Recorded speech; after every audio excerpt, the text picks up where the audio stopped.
Welcome back into the Sports Source. This segment brought to you by A.G. Hines Company. People see a lot of ads out there for the big home improvement stores, but there is a local option right here in town, a better option for you, an option that's been around for more than a century, 101 years. A.G. Hines Company. They provide the best building materials in all of Tennessee, and they provide them to the top contractors in East Tennessee. But their prices are so good, so affordable, they're perfect for your do-it-yourself project. And it's not just like going to one of these big stores, these national groups where you just go buy it and you're on your own. These guys have the expertise to tell you exactly what you need for your project and how to use it. A.G. Hines Company. Get down and see them this week. Visit them online or call them right there on that phone number. All right, let's take a look at some stats, some numbers here. Tennessee, just in the last couple of weeks, has seen its number one ranking in defensive efficiency drop from number 1 to number 6 in the nation, which I think you can tie back to the effort level looking a little ragged. Their offensive efficiency has fallen from the 30s all the way down into the 70s over the past couple of months. Their effective field goal percentage in SEC play ranks 10th in the league, in part because there's a lot of standing around, I think. Throw all that together, and then you got Jaden Springer saying after yesterday's game, it's mental and it's effort. It's both things. We're just not consistent. Some guys aren't bringing it every day, which is a heck of a thing for a freshman to be saying. Yep. And then we go on to what Rick Barnes said after yesterday's game. 3 guys brought energy today. Jaden Springer, Keon Johnson, and Eve Pons did exactly what we look for them to do, but other than that, not so much. We need Victor Bailey, Josiah James, Santiago Vescovi, John Fulkerson playing to the level that they're capable of.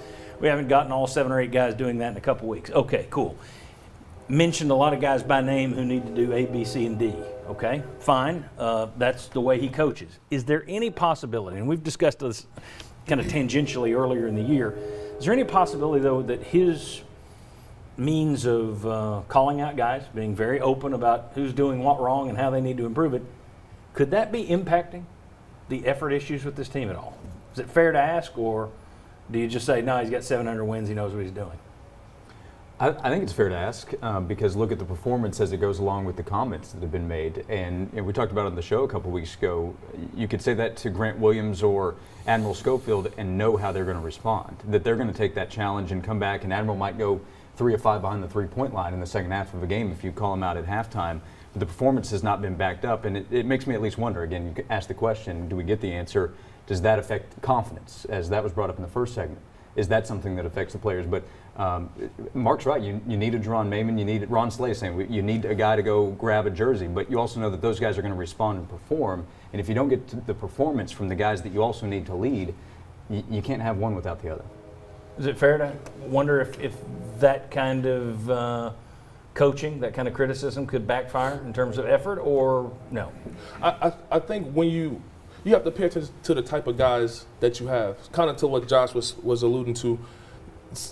You can't criticize some guys and then expect them to come out and play spirited for you. You know, sometimes a style or a certain way of coaching may increase your mental fatigue more times than inspire your mental fortitude. And so with that, you have to be careful with how you're saying and what you're saying, especially outside into the media, because, you know, the media, they will, you know, they have their own agenda as well. And so that's why most times most programs keep certain things in-house. And I think that's good. But in this case, I'm hoping there's a method to the madness. You know, you look at a coach like Rick Barnes, who has, you know, a track record like he has, you would assume there's a method to the madness. So I'm going to continue to hold faith and rock with VFL. By the way, with Jerron joining the media today, I gave him a little card. Here's your agenda for today. I'm just kidding. What do you got, Mark? Well, a couple of things. What he said is true. Barnes said it's true. He needs that from his guys. What these guys have said is true as well. You got to be mindful of how that is portrayed. I think the other level of this is every time he says something about Keon or Springer, and something of negative, turning the ball over too much, didn't play well, it's followed up quickly with they shouldn't have to be put in positions because of this. Thus, ultimately, he's kind of passively aggressively again casting blame on your seniors. And having been a part of a program, Scotty Hobson, Tobias Harris, you know, veteran player. Scotty Hobson was a veteran player. Tobias, brand new freshman. Like, you can see how that can start pulling people away because of senior coach. And now all of a sudden you see starting to play through these freshmen more, and it can become one where that's a hard thing. That's why they get paid a lot of money, is because of keeping the locker rooms together. It's his MO. He's done it the entire time. The one thing I will say, players cannot be mad about it, because this is who he was and who he has been in the whole recruiting process. This is who their parents agreed to come to, their AAU coaches agreed to come to, the players agreed to come to, is Rick Barnes and how this coaching staff handles players. And so you can't be that mad, because that's what you signed up for by coming to this program. And it's not like he's the only guy that does it either. There have been Hall of Famers who have been Bobby Knight was not exactly a joy to work with. I mean, a verbal barb at a press conference beats a uppercut to the chin. Which is what some of his players got. Yeah. So there are guys who've had success with more of that tough love angle to My it. only caveat to that is now more than ever, kids are so mindful of their brand and what people think of them. Back then, in the Bobby Knight days, Fair enough. they are so sensitive to what gets put out on social media. That would be the only. Very fair. You look at Rick Barnes' teams in the past, I wonder how much of this, and I don't want to make an excuse, but it is a weird year. Usually, you see a Rick Barnes team and they get better.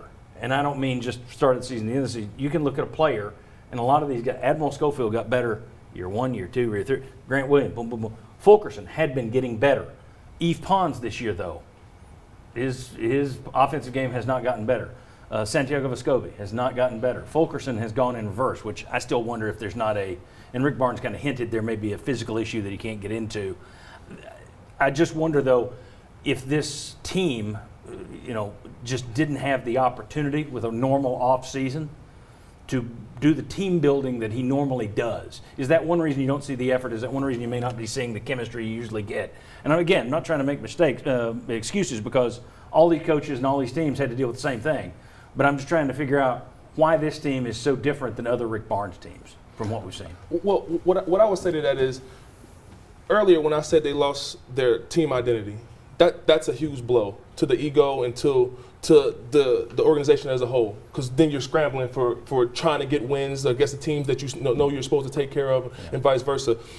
But then when you lose your self-confidence, that's inward, and if you don't have the innate ability to believe in yourself to get the job done, ultimately you will fail. And then when you don't have a communicator, a guy who can maybe just bring everyone to a certain understanding of the present moment that you're in, because they're still in a good position to shift the tide, because we have the reset coming, they have the SEC play coming, and so they can still change the tide, but it's harder to do when you don't believe in yourself, and then your mind will start to play tricks on you, and then you don't have a guy that can galvanize you, and then so now we're just individuals playing a basketball game waiting for 0-0 to be on the clock.